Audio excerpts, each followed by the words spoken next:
You're listening to the Classic Gamers Guild podcast.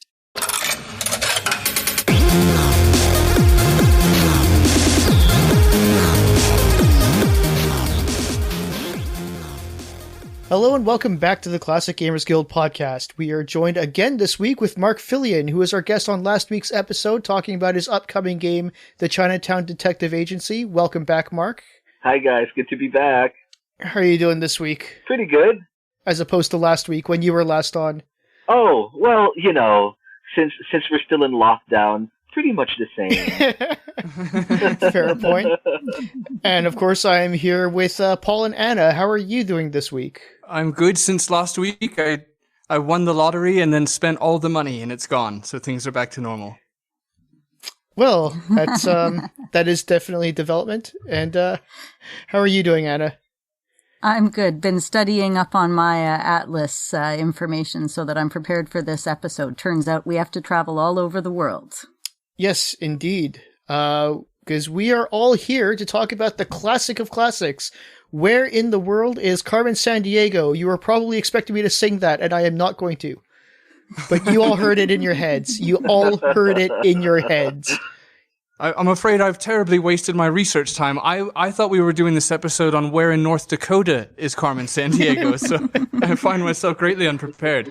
Also deeply impactful. In fact, honestly, this is just about Carmen Sandiego. We're just going to talk about Carmen Sandiego. Like that, there's so many different kinds until you get to like the PlayStation 2. We can forget about those ones. There's been where in the world, where in time, where in pretty much everywhere she's been, because, you know, she's not one to be tied down to any one spot. Yeah, a bit of a nomad. Bloody vagabond. Trying to think of that Metallica song where he says all those nomenclatures. Yes. She has it's kind of interesting because they start off with where in the world, and then they like start going into like specific areas. Like they really should have started small and broadened up, but they went right for the world and had nowhere to go from there. So like immediately following the world was USA, then Europe, then North Dakota. So they're really starting to funnel in by the looks of it. Let's start off with our esteemed guest. You mentioned last week that you got into Carmen Sandiego pretty late into its life. Was that still where in the world is Carmen Sandiego, though? Yeah, I think it was the original release. I think it was the one released in 85 or 86. Mm-hmm. The thing is, it came pre-installed in this computer. So my mom, she used to work in an Apple computers distribution company, and they would throw away old Macs. So my mom saved one from the dump. Yeah, she saved one from the dumpster. A Power Mac.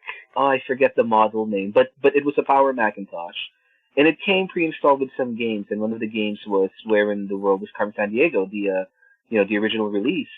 And you know, this was pixel art before pixel art was cool. The graphics were very, you know, were very minimalist, very limited, but really it was the content of the game that made it special. Have any of you guys played that original version, the very first one?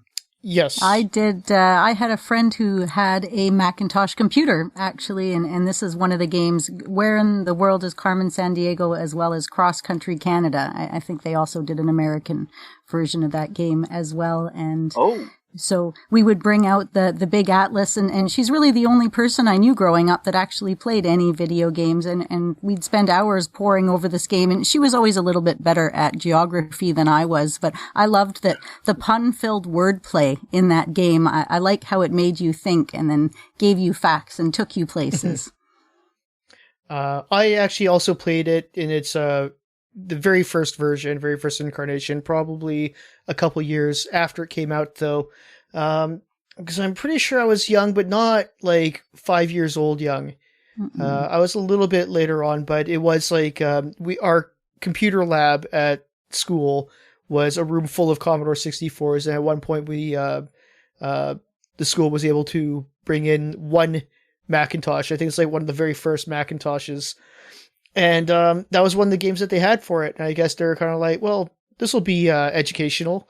But I mean, like, I guess it was kind of that, even though honestly I didn't actually end up learning anything from it other than it was a really fun game. Because I know you're supposed to learn to actually play the game, but I just don't have memory retention of facts and information that might be useful in life. So I learned just enough to be able to finish the game and then promptly forgot it all. But it was fun.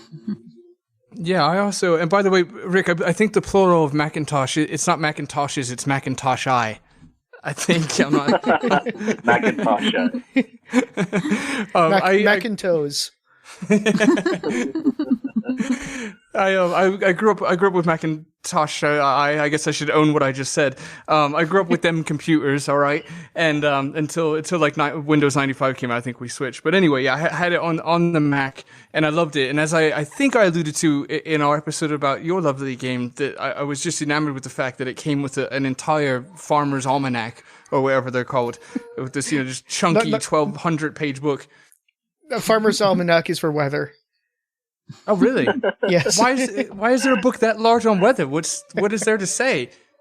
Weather and crops and, Yeah. It was just a world almanac it came with. A lot about corn.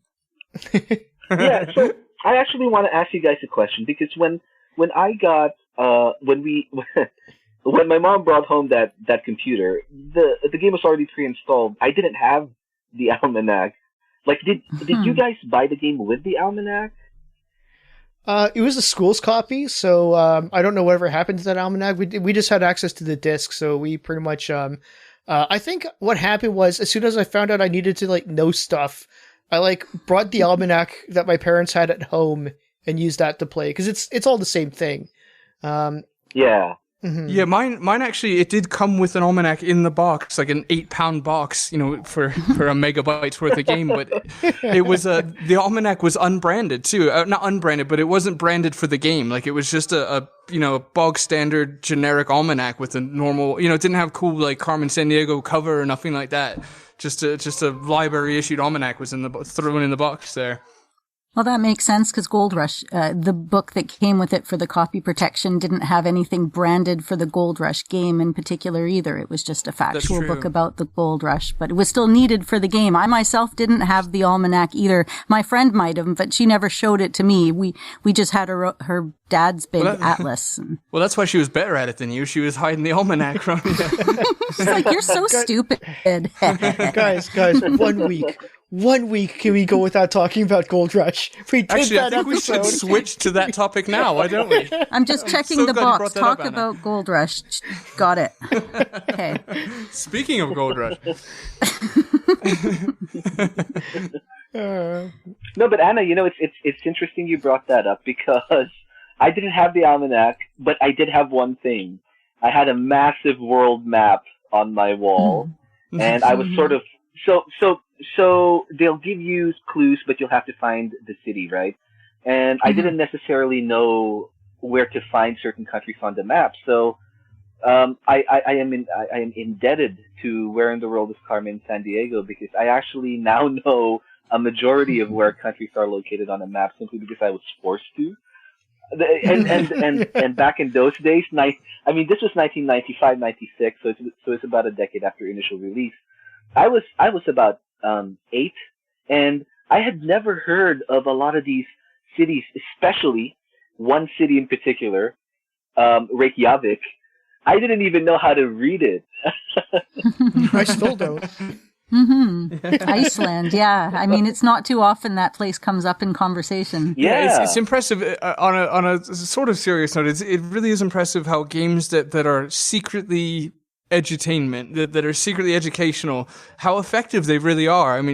Like you said, mate, you actually, these things, you retain them. It's stuck in your head all these, years later of these, maybe oddball countries or just regular countries and where they are on the map. It is impressive how effective learning is when you don't know you're learning. That's the way to get through to kids. Yeah.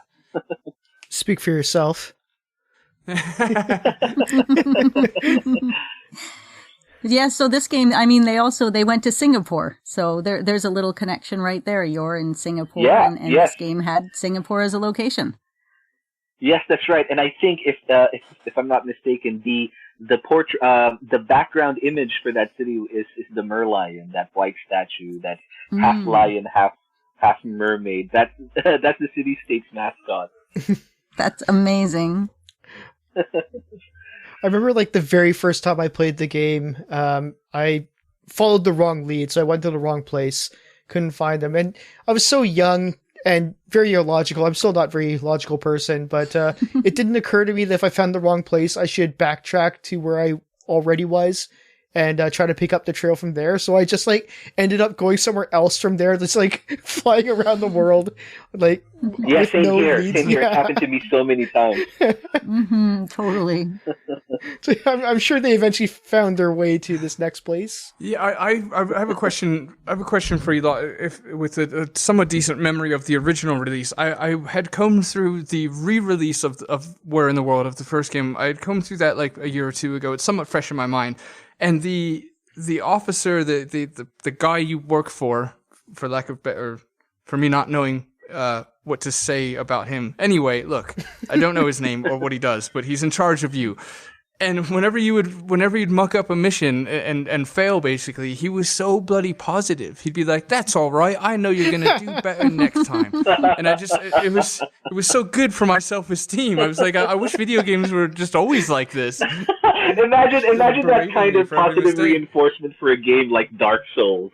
You know, like after the 500th time you get destroyed, there's this spirit that tells you, "Oh, don't worry, try again. I'm sure you'll defeat the gargantuan boss."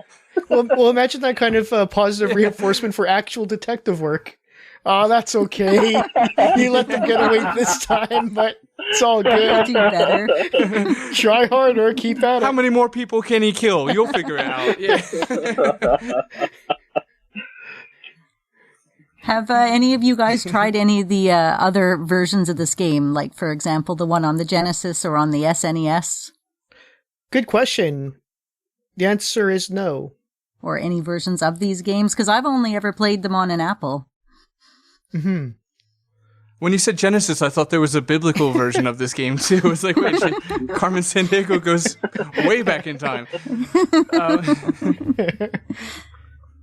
Where in Eden is Carmen Sandiego? No, but I haven't. She's right there. She's not Adam, she's not Eve. She's right there. There's three of us. Behind the awkward snake. fifth wheel, just mucking it up for those two. I didn't even know there was a console version. There was a version for the Super Nintendo and the Genesis, you say? Mm-hmm. Yeah, and apparently rather positive reviews. Oh, no way. No, I never got to play these versions. I do know that there was a bunch of versions made under very interesting circumstances. I know just before we started recording, we had a little bit of a chat on about that. It's the Dakotas. I'm sure you guys have heard about was it South Dakota? Where in South Dakota is Carmen Sandiego? No, it's North Dakota. Right? Oh, North Dakota. Yeah. The real question is, does it matter? For some reason, they didn't like South Dakota. They're like, no, we can only make one Dakota. So check this out. From what I gather, that game, the North Dakota game, was actually an initiative by a group of teachers at a school in North Dakota. Because apparently, I don't know if I'm getting the exact details correct, but it was the idea of a group of teachers because it was so hard to teach geography, and they got in touch with Broderbund Software to do this very peculiar version that's just about North Dakota. That's the most ambition I've ever heard come out of that state. I know, right? I pulled up a quick picture of it here on the Wikipedia, and the cover is just as bloody bland as you would expect for a game called it's the color brown featuring green. A few people kind of looking over the barren landscape, very, very interestedly. Yeah. Oh yeah, I just opened it. Oh my gosh, it looks like a pit mine. Like they're looking over a pit mine. I would have to say her iconic red fedora and trench coat is like probably not the best camouflage for this setting. Yeah. It's like, where's Carmen Sandiego here? Oh, she's over there. She's got a 3-day head start on you, but you can still see her. Well, Carmen Sandiego does come to Canada. She made it all the way over to Montreal. Ah, that's right. Who's the guy next to her? There's like a child who walked into the photo of her and they just kept it. It's This is crazy. I really think one of the things that really makes Carmen Sandiego so enduring is her iconic look, though. Like that whole the red trench coat, the red fedora. It's very unmistakable. And there's something that's just so iconic about it that, everyone, even people who don't play games, knows who that is. Of course, it was helped by the fact that it had that game show with an incredibly catchy tune. Everyone probably knows that theme better than they know any of the games. A lot of people, including myself, and I played the games. Yeah, I was obsessed with the music. I thought it was great. Yeah, they had a pretty decent Saturday morning cartoon based on Carmen Sandiego as well. They rebooted. Yeah, I wasn't a big fan of it, but good for them. But it's it's just cool to see Carmen Sandiego staying relevant. Yeah, I actually got to see that reboot. Did you? It's the one on Netflix, right? That new Netflix reboot. Yeah. Mm-hmm. Yeah. I mean, I guess I suppose we're biased, but you're right. It didn't really have that same impact, that same feeling, because I guess it was also the time and the setting. I remember watching the original cartoons as a kid. It came right after Tintin. I don't know if you guys have ever seen the Tintin cartoons, but Tintin, who also travels the world, he's also an investigator. Followed by Carmen Sandiego. Oh, kick-ass 90s childhood, Yeah. Mm-hmm. Yeah, I know what you mean. I actually never saw Tintin, but that's whoever programmed that television schedule was brilliant. Mm-hmm. Yeah. The reboot was kind of weird. I think it was just sort of the they tried to turn Carmen Sandiego into the protagonist, which I just didn't really think worked that great. Yeah. Like I'm not right. When it comes to adaptations, I am not a purist, but at the same time, I just sort of thought that the cool thing about Carmen Sandiego was that she was the villain. Exactly. Oh, so she wasn't the head of the Vile organization in the TV show at all? Not of the episodes that I've seen. Well, she is the leader of a team that I think eventually would become Vile. I think. But throughout the entire series, she was more of a she was more of a good kind of thief. Mm-hmm. She was more she was doing more good than actually causing mischief. So I completely agree with Rick. Robin Hood. Yeah, Robin Hood kind of persona. Yeah, I completely agree with Rick. The charm of Carmen Sandiego is that she's that elusive, super criminal. I just didn't have that same charm. Yeah. She was also really cool because she had that mystique where, like, you don't really know much about her, but of course the reboot series starts with, like, oh, here's her origin story. Mm-hmm. Yeah. It's like, come on, make us work for that information a little bit harder. Yeah. I think she's like a teenager or something, or she comes across like a teenager. Yes. Yeah. I've always thought her to be a mysterious woman in her 30s. You would think. Yeah, I like the 30-something version better. Mm-hmm. There was a bit of allure behind her, especially being the antagonist. I always had a bit of a crush on her as a child, and I think that's why I grew up to start falling for bad women.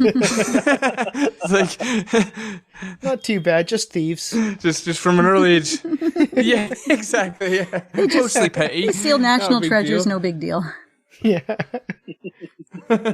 She took my wallet, but we had She's a good really time. good delegator. I mean, like, most of the people are like other people doing her work for her. Mm-hmm. She just kind of has to show up and look mysterious occasionally. Yeah, preferably with the wind blowing I slightly. think she just like has everyone else do the work. She's just like sitting in an office with her like feet on the table smoking cigarettes. Yeah, she's just got like 6 friend-zoned guys that all think they have a chance doing the work for her.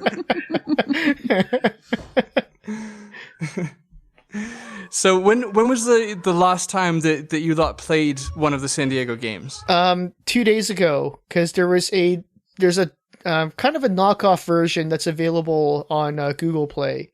So I downloaded it for my phone once I got it, and I've been playing that a little bit. Was it Carmen San Francisco? No, I think it's just called Carmen. But it has I know about that. I've seen that. Yeah. Do you guys remember that version they put on Google? That would actually be the last time I played. They had a mini Where in the World is Carmen Sandiego that you could play right through Google Maps. I am aware of it, but I've not played it. Cool. It was super simplified. It was kind of cute, though. The last time I actually played it would have been with my son probably about 3 years ago. Yeah. What do you mean played through maps? That sounds intriguing. Yeah, you'd get these little clues, and the figure of her would go off and disappear, and then you'd follow the clues, which were actually fairly simplistic but fun, to a different spot in Google Maps, and then it would show you around. Yeah. Oh, cool. Yeah. It was a really cool proof of concept, but yeah, it was very simple. Like, you know, like it was almost a little bit of spoon feeding. The clues would be something like, you know, like, oh, it's a capital of a country that loves football in the southern hemisphere, and you know, and you immediately I don't think that's the exact clue, but you know what I mean. Yeah. Well, speaking of simple, the mobile version that I have, as much as it's not too bad, because, you know, there's still the clues that you got to follow, and that's okay. But then, like, they have such a shallow roster that, like, you only need like 3 clues to figure out who it is. And one of those clues is if it's a male or female, and they tell you that right away. So you only really have to find out like 2 things about them, and then you know who they are. Oh, shame.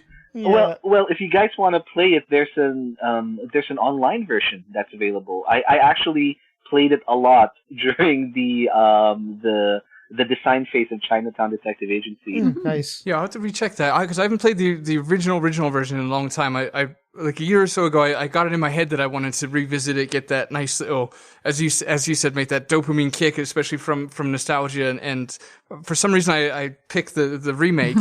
And so anyway, it's been quite some time since I've really looked at the screen of the original, and the remake. As soon as I saw it, I was like, you know, swing and a miss. This was not the one I grew up on. Is it available for legal sale at any point? Anyways, yeah, at this time. I'm not sure about that. I do know not recently, but a few months ago, I bought an original 1985 copy off of eBay, but I don't have a floppy disk reader. But if you're asking, is it for sale in a platform that you can play now? I'm really not sure. It might be, I guess. Yeah, I'm looking right now, and it's become a real tough game to Google because everything wants to pull you to the bloody Netflix show. Where in the world is Carmen Sandiego? There's some remake version here on Steam, but it doesn't look like anything I would recognize as being that game when I'm looking at the screenshots. Maybe this is part of the game. They're like, you got to find it. There's clues where on the internet is Carmen Sandiego. Yeah, where in the internet is Carmen Sandiego the game? Once you find it, then you can play it. Yeah, you're right, Anna. I'm looking at it right now as well. The one on Steam. It doesn't. I don't know. It just feels and looks different. It looks like that one was made in 1999, and it certainly looks like it was. Ah, I see. Mm-hmm. It's a 1999 release. Mm-hmm. This is one of the most exploited video game titles I've ever seen. Now that I'm searching around for it, they really took this and ran. I mean, not only the actual licensed property getting, you know, I don't know, 15 or so games, but on top of that, all these remakes and we're up to maybe 3 or 4 television shows. Yeah, it's quite an IP. I think the Broderbund guys really did a good job with it. Mm-hmm. Yeah, absolutely. I wonder how much of that is credited to Macintosh's kind of dominance in the classroom. You know, back in the day, because this game seemed to all but ship with Macintoshes in the late 80s. Quite a few people I know that have played this game played it at school on a Macintosh. You're absolutely right, Paul. Yeah. Yeah. Is I wonder if they sold the game with the almanac, like in the sense of like people were like just wanting to buy the almanac. They're like, oh, by the way, it comes with this game. Yeah, and here's a sample of Tide. I don't know why. Yeah. Yeah, you could. I guess you could probably trace back to you could tell whether somebody grew up with a PC or a Mac in their school just by knowing whether they played Carmen Sandiego or Oregon Trail. Right. Seems like that's the dividing line. That's a good point. You know, I completely missed out on Oregon Trail because we didn't have any PCs at school. It was all just Macs. I didn't realize that might have been the reason why. Yeah, it could be. Do you guys know of any other game that came afterwards that asked you to do the same thing as Carmen Sandiego did, where you had to do research outside of it? Well, there is the one that I brought up earlier, Cross Country Canada. I mean, the game doesn't show you. It tells you where your basic imports and exports are, and there's a guide that the game comes with. And you have to research what commodity is available in each community. So you can't just pull out the game and start playing it with no prior knowledge. So it's kind of like that. Yeah. Nothing that really comes to mind for me, to be perfectly honest. Maybe that's why Carmen Sandiego is so enduring, because there just hasn't really been anything to fill that void. Exactly. Yeah, there isn't really nothing else like it that I've encountered. And the ones that I've seen that are trying to replicate it, you know, are really good at showing off the base principles of the game, the other Carmen Sandiego games. But there's really a certain charm in the very first one that the other ones don't match. Yeah, for sure. Yeah, agreed. For sure. I know there are games where you have to investigate stuff, but still within the confines of the game. I don't know if you guys have heard of this game called Simulacra, where you have to investigate, I believe it was the murder or the disappearance of someone by going through their phone. Like, you know, like you had to check their phone files, their photos, and all this stuff. That kind of mechanic, I know people, some game devs still use it, but to actually, you know, find out about real world information, I think that's something Carmen Sandiego, like, just really is known for, you know? Well, if it counts, there are Sierra games where in order to finish it, you have to dial this number and ask them for like solutions to the puzzles. Yeah, it's called a hit They'll tell line, you and right they in the charge you a lot game. of money for it. Oh, sorry, did we make this game a little bit too impossible for you? That's okay. There's a 1-900 number you can dial right now. Fix that problem up for you. So if that counts, business model. Oh yes, indeed it was. Yeah. You know, we had asked each other, I think off air, like how busy those phone lines must have been. If there was a dedicated person, if there was a dedicated room full of people, was it just Keith from Police Quest? All these questions we'd asked each other off air.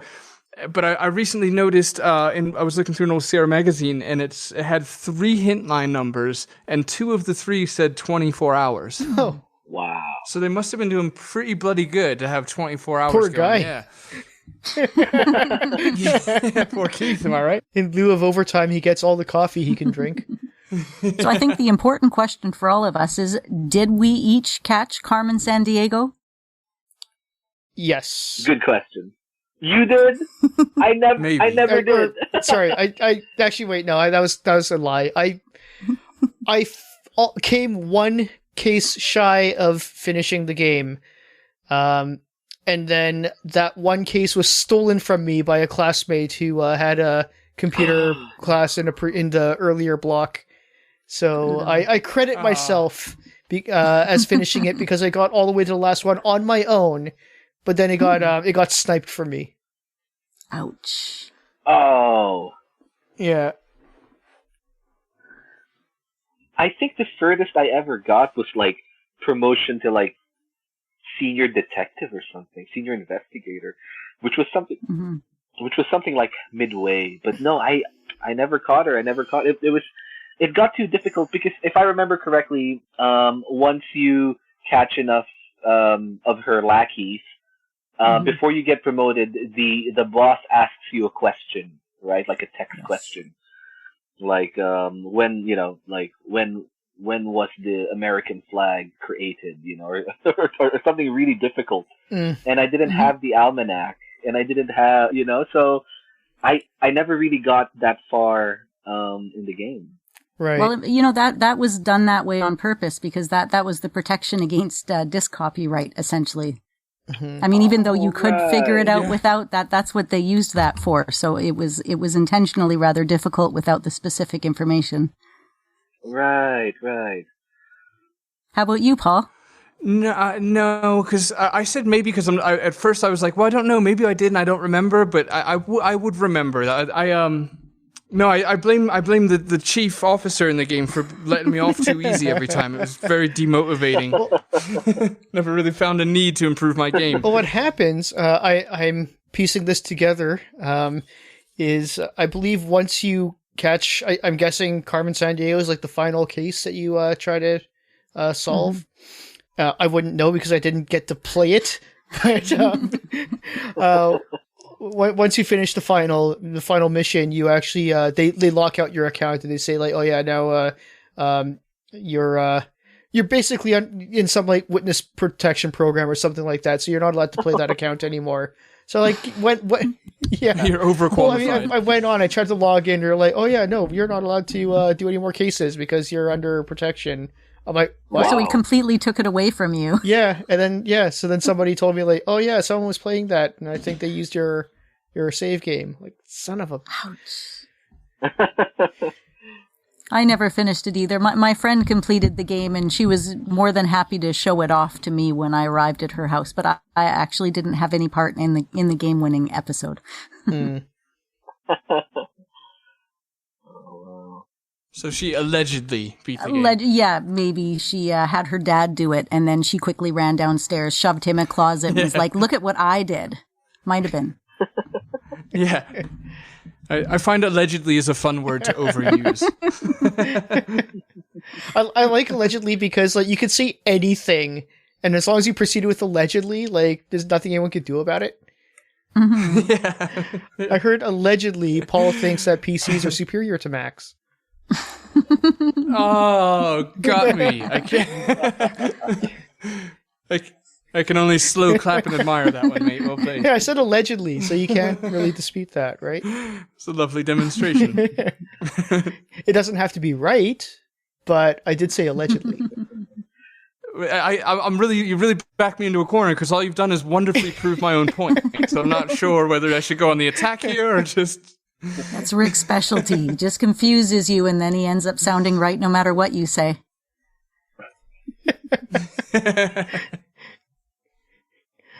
I spent so much of my life confused, I've weaponized it.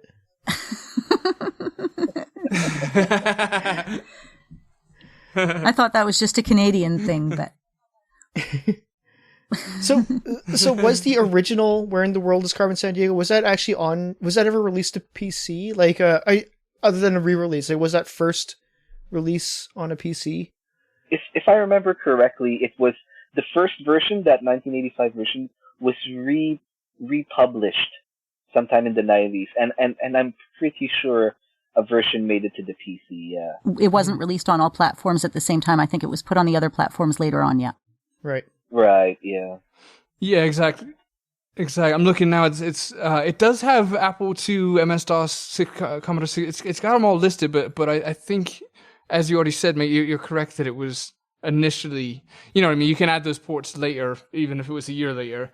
But it is strange considering the original was eventually made available to DOS, etc. It's really quite tied to the Macintosh. Like you would think from the outside that it was exclusive to the Macintosh. It was kind of I mean, in my head, I like logically would figure that it was not exclusive to the Mac, but you're right that I'm so heavily associating that game with the Mac that my mind just figures that it allegedly might have been exclusive to it.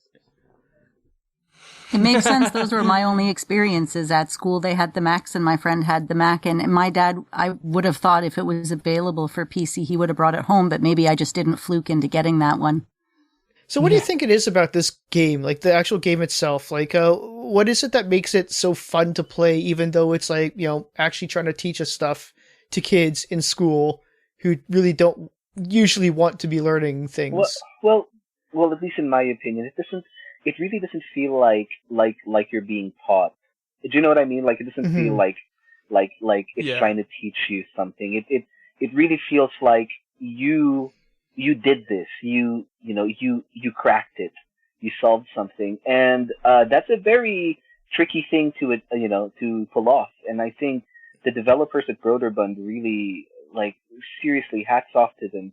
It really feels whenever you log on and you fire up Carmen Sandiego, it really feels like you are a detective rather than a student.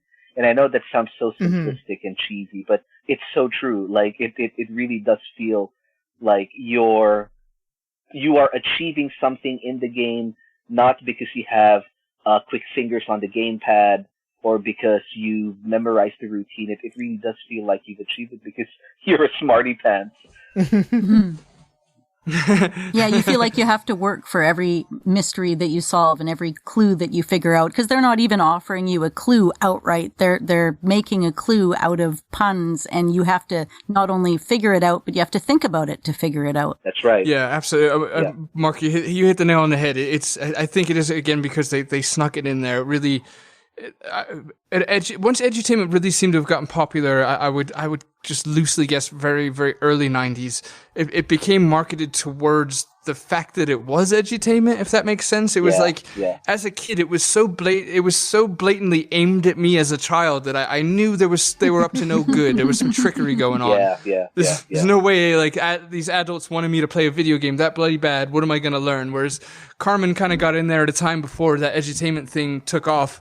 Kind of as we alluded to with Gold Rush. Third time we got it in this episode.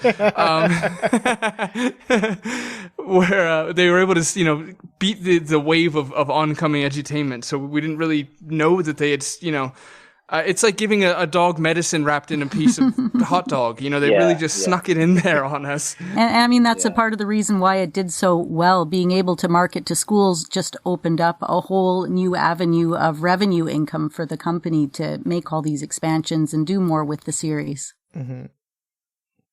Yeah. I kind of really want to see now, like, an epic rap battle between Carmen Sandiego and Dora the Explorer.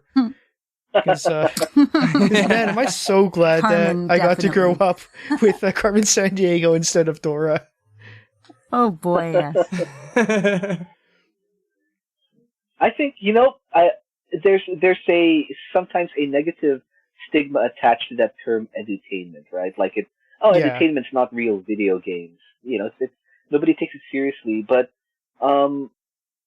you can just imagine the impact that the Carmen Sandiego IP left on the video game world, and it's sort of proof that you can make a really engaging video game, and probably even one with a good story, which is what we're trying to do with Chinatown, and walk away from the game being a little bit wiser, a little bit smarter than when you first started. And I think that's a lovely thought, isn't it? That video games can do a public service, not in a rote learning education system kind of way, but more like, because you wanted to walk away a little bit smarter.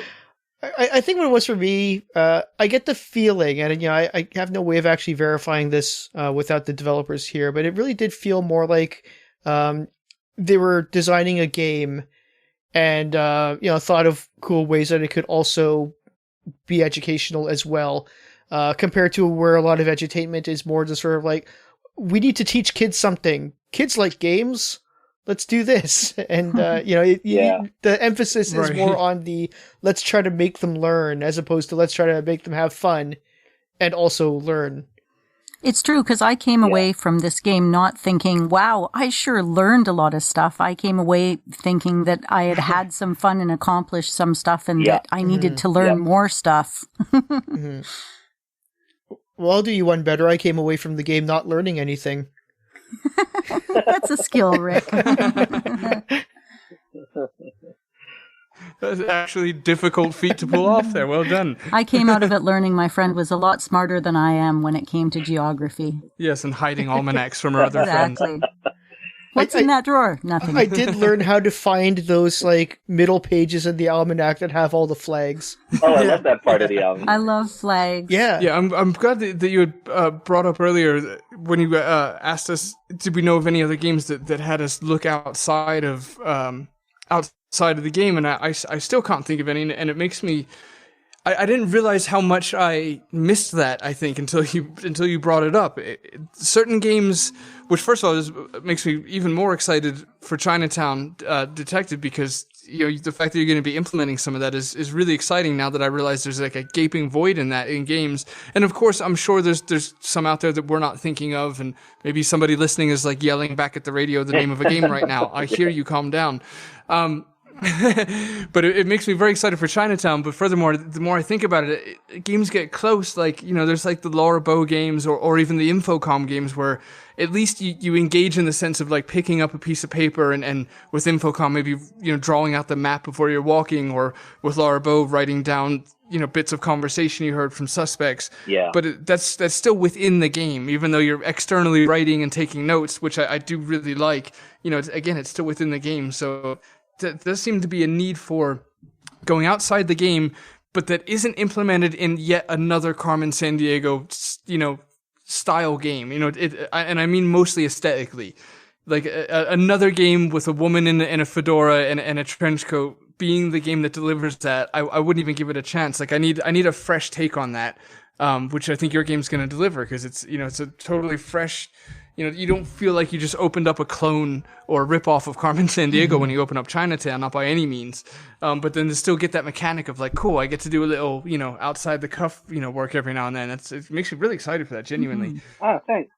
Especially adding like a storyline, like just sort of as the connecting through line, I think really adds a lot to it. Which is, I think, really, I think it's something that will really, elevate the game more than just being like Carmen Sandiego. It's not just a copy of Carmen Sandiego. It is a point-and-click adventure game, which has elements of, right? So, and it's got that story, which I think is like the one thing that really kind of lacks from Carmen Sandiego, is that they never really had anything other than find this person, find this person, find this person. There was no real through line. So I am really excited to see it finally have like a story that you can follow on top of the puzzle mechanics from Carmen Sandiego.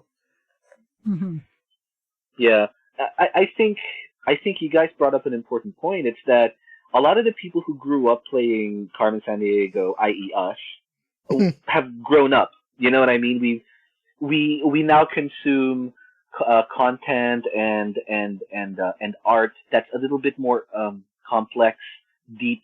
So you're right, Paul, in saying that if another Carmen Sandiego, brand new, updated graphics came out today, you'd probably check it out, but it really wouldn't have that same pull, because as someone who's seen who's experienced so much more art and film and music, you're probably craving something of a deeper experience, and I think that's what Chinatown will do. And thank you so much to the developers at Broderbund for starting this journey. We feel like we are continuing that journey for the audience who have grown up on Carmen Sandiego. Mm-hmm. Well, and Chinatown Detective Agency does have that hard edge. It's not exactly a kid-friendly game. It really does. It's grown up with us. I really like how you put that. Correct. Mm-hmm. Yeah, and I think one of the most exciting things is knowing that you were influenced by Carmen Sandiego and having played Carmen Sandiego, only then can you see traces of Carmen Sandiego in the game. Mm-hmm. And I mean that as a compliment. Like it's no part of me looked at Chinatown and was like, oh, this is sort of like Carmen Sandiego, but it's, cyberpunk. Yeah. It's, I kind of had to know that came from you, from your background, and also I had to know Carmen to look to the game and be like, okay, I can see some influence here, subtle influence. And so that was quite masterfully pulled off because, as you said, we've grown up, our tastes have matured, sort of. That might be self-serving for me to say, but it's nice to not have to, in other words, I don't really want to play another Carmen Sandiego game, but I do want some of the positive aspects of her games. Mm-hmm. So yeah, anyway, well played. Mm-hmm. I think it'd be kind of interesting to see, like, just as like, even if just by speculation, I wonder if people who play Chinatown Detective Agency who don't know that it was inspired by Carmen Sandiego would even make that connection just by playing it, because it is just kind of it's just kind of buried in the mechanics there. It's not necessarily it's not obtusely based on Carmen Sandiego, so it's like that's like its main identity. That's right. And in fact, a lot of people, and by the way, a vast majority of the people that we interact with, were too young to have played the Carmen Sandiego game, so they don't really know about that connection.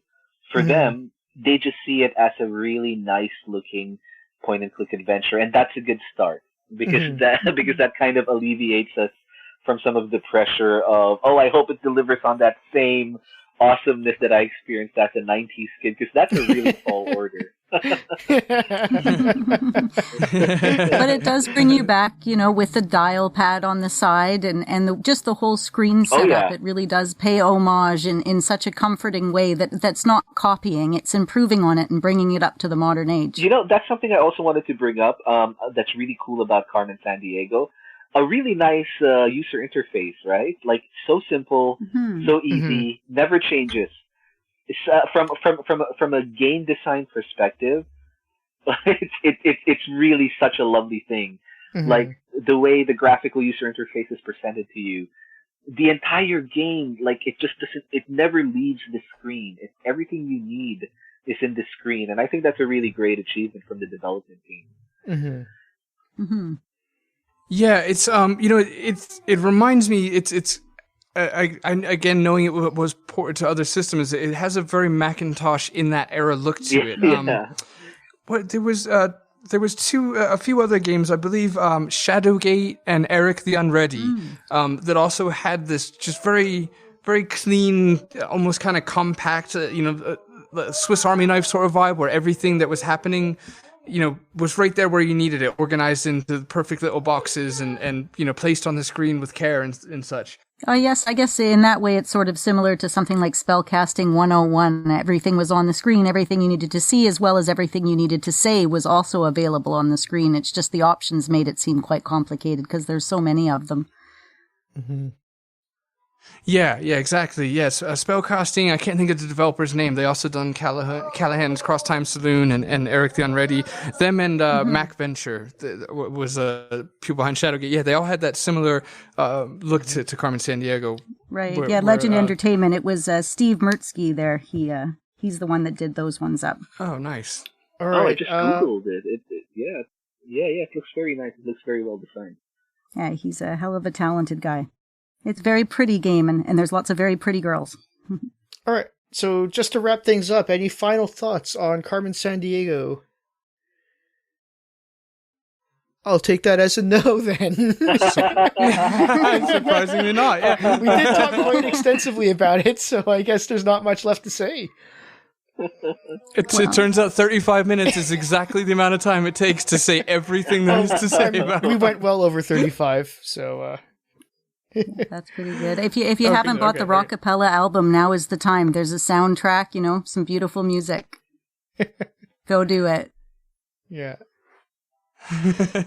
All right. Well, thank you very much for coming back on our show again this week, Mark. It was a great pleasure to have you as always. Yes. Pleasure's all mine. Thank you guys so much. It was a really cool conversation. You're always welcome back anytime you'd like to talk about any updates on your project or any other classic games that you'd like to talk with us. We sometimes know some of them. And of course, when your game is ready to go, I'd love to have you back on and talk more about some of the other places and locations you have and all of your ideas coming to fruition, getting you ported onto the Switch or all of that. I'm super excited for. Oh, definitely, for sure. And maybe one day in the not too distant future, if you guys will have me back, I would love to talk about Gold Rush. Never played the game, but you guys seem to really like it. Oh, yes. That would be great. I'd love that. If you can, if you play it, we'll have you on and talk about it. You can take my spot in the show. I was just thinking it means you don't. You're not slipping out that easy. You still got to finish it, Rick. Everyone's already heard everything I need to say about that game. But let's hear about what you, dear listeners, have to say about Carmen Sandiego. So get in touch with us. We're on Facebook. We have a page. We have a group, Classic Gamers Guild. Come find us. We're on Twitter at the CG Guild. We are sometimes on Instagram at CGG Podcast. And we have an email address for people who like to go about it that way. If you want to send me private hate mail, go right ahead. Bring it on. I dare you. Mail at classicgamersguild.com. If you'd like to support the show, we are on Patreon. And speaking of which, thank you all so much to our Patreon supporters, and especially to the supporters in the extra special thanks tier, namely Jay Holmes and Jeffrey Couch. Much appreciated. And of course, thanks again to all of you, dear listeners, for tuning in. So thanks for stroking my ego. And again, thank you very much, Mark, for coming joining us again. It's always a pleasure to have you. Paul and Anna, any final words? At some point during the show, I done a wee in a cup. You'll have to listen back to guess when that was. Don't do a murder.